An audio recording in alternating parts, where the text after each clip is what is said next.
Hey, welcome back, guys. I got enough feedback and comments from the pilot episode to continue the program for another week, and I am trying a new background, some different lighting, and a new microphone.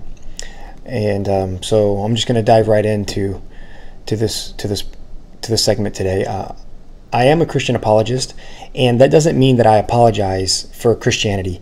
The term apologetics derives from a Greek word, apologetica, and that means speaking in defense.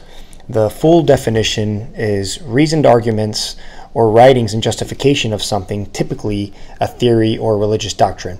So I do approach my faith and my teaching style from that perspective. With that being said, let's get into today's topic, which is misconceptions of science and the Bible, and how a lot of people seem to think that they contradict each other, and that's not the case at all.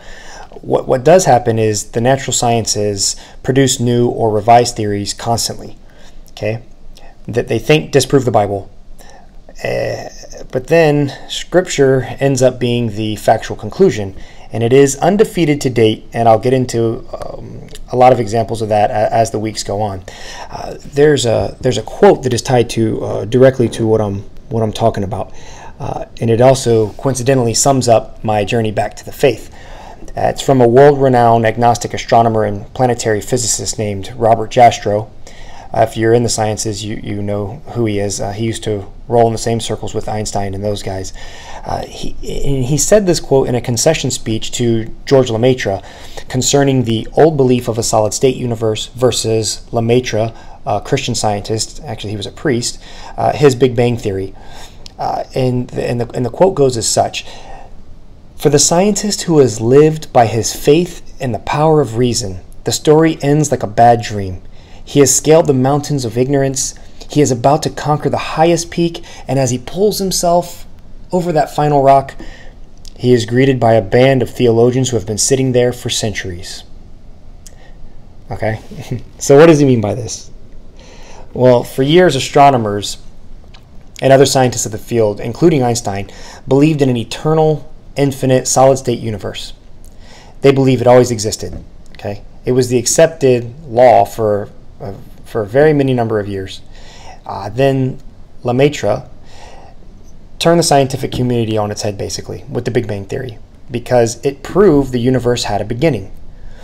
So eventually, both Einstein and Jastrow accepted Lemaitre's Big Bang theory and taught from its perspective for the remainder of their careers. And it is still the overwhelmingly accepted theory to the origin of our universe. So why is this important for the theist? Because for years, the Christian worldview was written off. That the secular scientific community would point to Genesis and say, you see, the biblical account of creation is nonsense. So now listen, because this is very important.